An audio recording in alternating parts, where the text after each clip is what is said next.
Salut les traders, c'est Watao avec vous pour rider les cryptos. Nous sommes le samedi 12 septembre 2020 et je suis très heureux de vous retrouver pour une nouvelle vidéo hebdomadaire. Très heureux de vous retrouver malgré le fait qu'on s'ennuie un petit peu sur le Bitcoin en ce moment. Il se passe pas grand chose. J'ai l'impression que tous les traders et tous les big boys se sont allés s'amuser sur les altcoins et tout ce qui est lié à la DeFi, aller faire du yield farming ou des flash loans, etc. C'est vrai qu'il y a beaucoup d'argent à se faire en ce moment, que ce soit en trading ou sur toutes les autres pyramides de Ponzi de la DeFi. Donc je comprends qu'il y ait moins d'activité sur le Bitcoin. Mais qu'à cela ne tienne, nous les maximalistes, on va continuer à regarder notre petit BTC. Allez, tout de suite, on démarre sur le Bitcoin. Je vais essayer de tenir mon timing. Alors vous le voyez sur le graphique de Renko, hein, celui qui nous donne un peu la vision un peu plus large du cours. J'ai rajouté cette zone en violet pour qu'on la voit bien au milieu des autres zones. Pourquoi? Parce que dans la dernière vidéo que j'ai faite, qui était plus axée sur la vision moyen-long terme du Bitcoin, je vous sépare un petit peu d'un biais un petit peu bearish que j'avais en me disant peut-être que le BTC va finalement dropper beaucoup plus bas, aller revoir les 6000, les 4008, voilà, parce que je le sens pas en ce moment. Et du coup, j'ai voulu regarder aussi un petit peu par rapport à ce que je vous disais de cette zone de bataille dans laquelle on est, ce qui se passait quand on utilisait Renko. Et Renko, il nous dit une chose, il nous dit ceci. Il nous dit que quand on a ce type de figure, vous voyez, barre rouge, barre verte, barre rouge, barre verte, et ben ça c'est typique d'un range. Et donc j'ai pris ces deux extrémités du range, hein, donc du point de vue Renko, on est à 100 dollars près, c'est les 10 200, entre les 10 200 et les 10 400. Et j'ai voulu prolonger un petit peu dans le passé cette barre-là pour voir si c'était déjà une zone dans laquelle on avait bataillé. Et évidemment, c'est une zone dans laquelle on a bataillé. Alors c'est pas étonnant puisque j'avais déjà tracé ma box rouge en prenant ça comme zone de résistance. Mais ça se confirme. Regardez ici, on est venu buter sur cette zone de résistance et on a été renvoyé plus bas. Ici, ça a été une zone de retournement toujours dans ma box violette. Ici, on le voit, regardez, des petits ranges dans la direction de la baisse. Donc on rejette, on croit qu'on va remonter, puis on continue à baisser. Pareil ici, hein. Là, ça a servi de support à cette baisse-là, petit rebond, puis on repart plus bas. Bon, voilà. Donc il n'est pas du tout étonnant, et on le voit bien dans Renko, qu'on soit en range dans cette zone-là. Ça ne change rien à nos prévisions précédentes, hein. On peut se dire qu'effectivement, pourquoi pas un petit rebond avant d'aller voir plus loin, ou alors plus directement.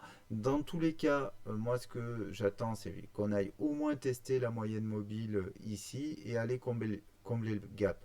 Donc c'est vrai que je suis un peu fâché, pas fâché parce qu'on ne peut pas être fâché contre les marchés, hein, c'est comme être fâché parce que c'est contre la mer parce qu'elle mouille, enfin ça n'a aucun sens. Mais disons que je trouve le temps un peu long et que on est tellement proche du gap qui pourrait effectivement pour moi marquer la véritable fin, le véritable bottom, que rester coincé juste au-dessus dans un range, pour moi ça fait pas trop sens, mais le marché n'est pas là pour donner du sens aux choses. C'est nous qui plaquons notre vision sur quelque chose qui est fluctuant. Donc on va faire avec. Allez, tout de suite, on passe sur la vision Ishimoku. Donc Ishimoku, on en a largement parlé dans la dernière vidéo, mais en mensuel, c'est vrai que on reste globalement dans quelque chose d'assez bullish parce que on est passé au-dessus de la Kijun, parce que le mois dernier on a clôturé au-dessus du Kumo. Néanmoins, on a des signaux plus bearish que ça. Le Kumo qui est toujours rouge. Le fait que ce mois-ci, on a cette énorme bougie rouge. Là, alors le mois est loin d'être fini, donc ça ne veut rien dire. Mais disons que si on voulait vraiment être dans une continuation haussière, ce serait bien de clôturer au-dessus du Kumo, voire de clôturer avec une bougie verte. ça serait vraiment très bien. Et dans ce cas-là, on pourrait dire qu'on est revenu tester la SSB ici avant de rejeter et de repartir vers le haut. Voilà, mais néanmoins, pour l'instant, on a une énorme bougie rouge. Et effectivement, si on casse la SSB et qu'on vient clôturer dessous, là, par contre, je serais beaucoup plus bearish. Après, pourquoi je ne suis pas non plus complètement bullish en mensuel? Parce que la Tenka n'a pas encore croisé, qu'elle est toujours, n'a pas encore croisé la Kijun, qu'on est toujours au niveau Tenkan Kijun sous le nuage. Donc voilà, et puis là, le prix a réintégré le nuage. Et la Chikou, la Laginspan, elle est sous la Tenkan aussi. Donc des signaux mitigés en mensuel, même si on reste globalement haussier, un trend haussier.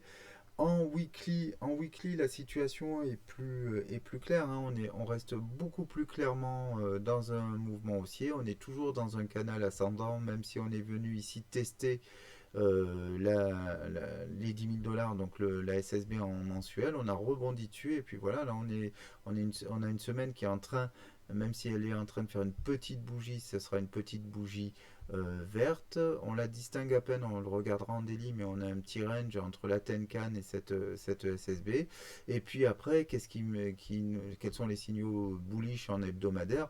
Bah, c'est le fait que voilà, le nuage est toujours vert et donc l'avenir est vert et puis il n'a toujours pas commencé à se resserrer. On a aussi ici la pince en C qui n'a pas encore vraiment commencé à se resserrer non plus, donc on peut continuer comme ça vers le haut, hein. La Tenkan largement au-dessus de la Kijun, pareil, la Laginspan au-dessus du prix, au-dessus du Kumo, le prix au-dessus du Kumo, voilà. Donc l'horizon est dégagé en hebdo. Seul bémol au niveau du sentiment, effectivement, on peut se dire qu'on a cassé ici la trendline haussière hebdo avec cette incursion du RSI sous cette trendline. Mais néanmoins, on peut aussi se dire qu'on va faire quelque chose comme ça, qu'on est venu prendre une petite respiration et qu'on va remonter ici. On est vraiment entre deux. Donc voilà. Après, ce que je vous disais aussi la dernière fois, pour moi, le fait que le RSI là soit en dessous de ce plus bas là, alors qu'on est sur un plus haut au niveau du prix ici, c'est quand même le signe qu'on a fini ce cycle-là. Mais rien ne nous empêche de dire qu'on est dans un cycle en 1, 2, 3, et puis donc une leading diagonale haussière, que là on va descendre en 3 et qu'on va repartir en mouvement haussier. Donc méfie sur le RSI ici. En daily, par contre, bah là c'est une toute autre histoire, hein. En daily, on est clairement dans un trend ultra baissier. Alors qu'est-ce qui se passe dans le journalier? Bon, ok, la Laginspan, elle a tout traversé. Le prix, la Tenkan, la Kijun. Il ne reste plus qu'à traverser le Kumo et regardez comme il est fin. C'est qu'une affaire de jours pour qu'elle vienne dessous. À moins qu'elle rebondisse et qu'elle aille plus haut. Le haut niveau de la Tenkan, on est toujours largement en dessous. On a des croisées ici à ce niveau-là, au niveau de la croix blanche. Et puis surtout le prix, voilà, le prix il est coincé sous le nuage. Donc il a traversé le nuage de manière violente. Il est coincé sous le nuage. Il y a eu plusieurs tentatives et on voit que ici la SSB, le plein nuage, a vraiment joué le rôle de résistance, hein. C'est le plafond de béton qui arrête le prix. Alors oui, on fait des incursions au-dessus, mais bon, derrière, on concrétise pas et on repart plus bas. Alors j'avais commencé à dessiner cette box, je vois qu'elle a bougé, mais ici, voilà, on a notre box de range, ce qu'on voyait sur Enco, hein, voilà. Notre range qui est clairement dessiné avec le haut de la box qui correspond au plat de SSB ici, hein. Donc voilà. Là pour l'instant, éventuellement on pourrait remonter jusqu'ici, tester la SSB puisqu'elle est un poil plus haut, donc on a un peu de marge pour monter avant d'être stoppé. Mais clairement, on est dans un range et en daily, on reste bien baissier avec le Kumo qui est en train de switcher au rouge ici. On devrait voir cette tendance se confirmer dans le 12 heures. On va regarder ça tout de suite. Donc, effectivement, la Laginspan qui est clairement maintenant sous le Kumo en 12 heures, hein. Donc, voilà, tous les signes sont rouges. Prix, Laginspan, Tenkan dessous la Kijun, et le Kumo qui est très largement rouge, et puis rien pour nous protéger là-dessous, si ce n'est des résistances qui sont beaucoup plus bas, avec donc nos 10 000 $ ici qui nous servent de résistance, on l'a vu, mais surtout notre gap qui est allé chercher ici aux alentours des 9000, des 9006. Donc en 12 heures, on reste clairement très baissier. Sur le RSI, est-ce qu'on a quelque chose d'un peu plus positif dans le 12 heures? Pas vraiment, parce que ici effectivement on se dit ok, on a cette petite tendance haussière court terme sur le RSI, mais regardez, c'est pas ça qu'il faut avoir en tête, c'est ça. C'est que ici, voilà, j'ai ma trendline baissière au niveau du RSI, j'ai été dans la zone de survente, mais disons que là, on peut parfaitement se dire qu'on prend une respiration avant de revenir chercher plus bas.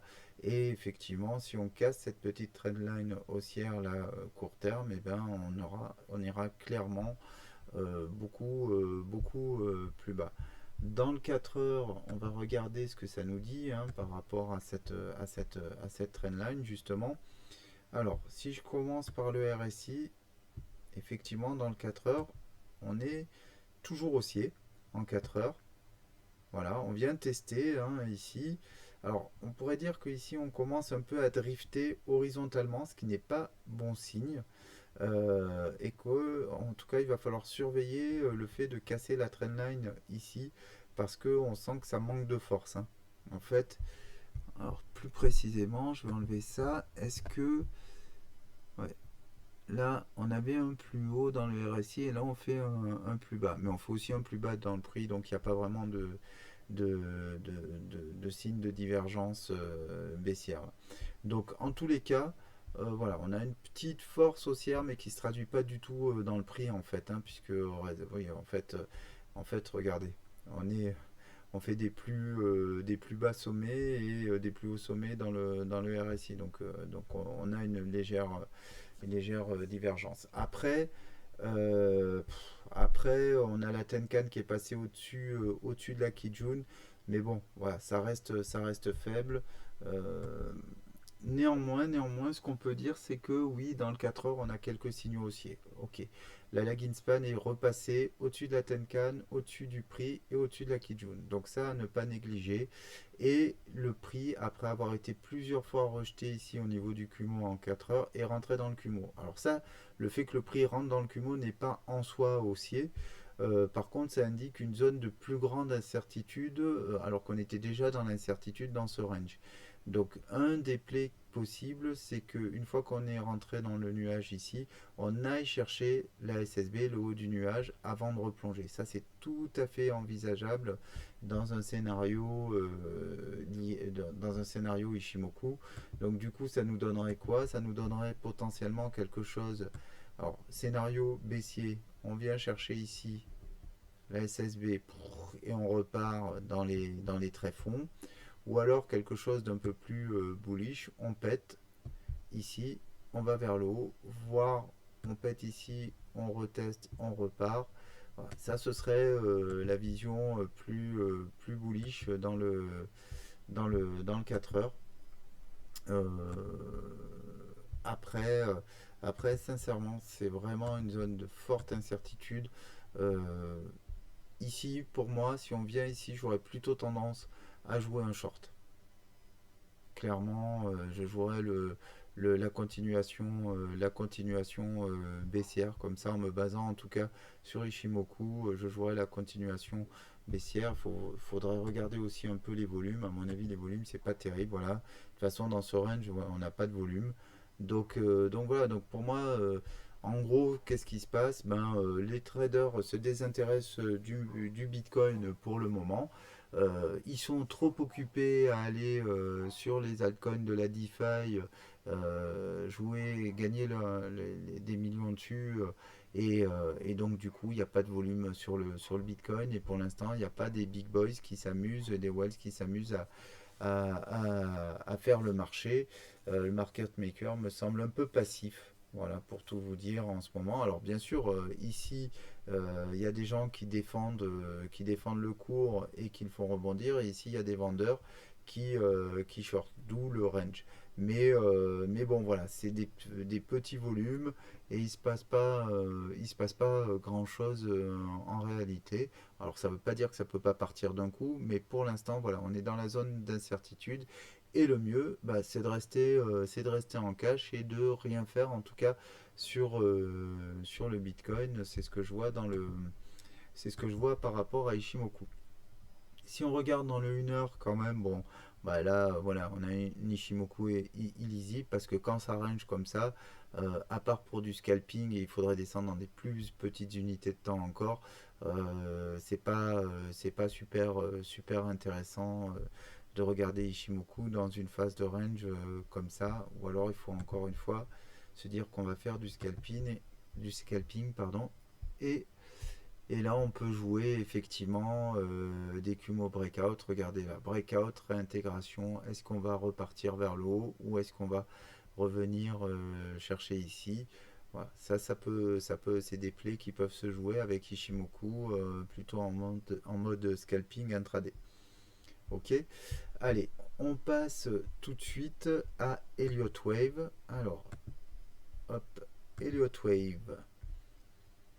Au niveau Elliott Wave, qu'est-ce qui se passe? Alors, déjà, on va faire un petit truc parce que ça me plaît pas, ça me pourrit mon graphique. Hop, j'enlève les session breaks. Les session breaks, c'est simplement j'ai matérialisé la clôture qui est à 2 heures du mat, puisque c'est à minuit UTC, et il y a des mouvements à prendre vers 2 heures du mat, heure de la France, si vous êtes des couches tard.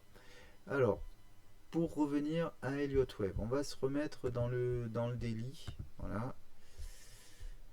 Dans le daily, dans ma dernière vidéo, je suis revenu un peu sur le graphique précédent parce que pour l'instant, mon décompte précédent fait toujours le taf, donc il n'y a pas de raison de le changer. Tant qu'il me permet de prendre des trades gagnants, je le conserve. Mais je vous disais la dernière fois, et vous le savez, je vous le dis quasiment à chaque vidéo, je ne suis pas super satisfait de cette 2 qui est trop faible pour moi. Néanmoins, le fait ici de repartir en impulsif reste un décompte valable, en tout cas qui fait le job.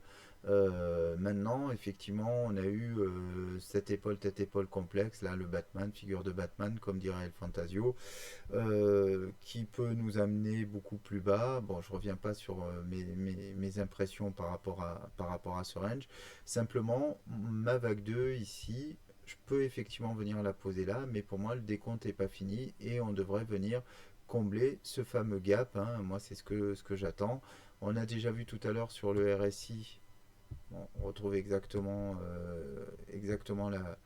la même chose ici. Simplement, au niveau du RSI en daily, on peut se dire soit qu'on a cassé cette tendance haussière, ou venir la replacer ici au choix. Donc on reste dans l'incertitude pour ça par rapport au RSI. Par contre, voilà, si on revient dans le détail, alors dans le détail, j'ai pas changé grand chose à mon décompte, sauf que ce que je voulais vous dire, c'est que si effectivement on va chercher plus bas cette target là par exemple, ou encore celle-ci qui correspond, je vais le remettre rapidement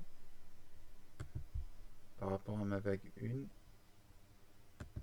1, un retracement de 90%. D'accord.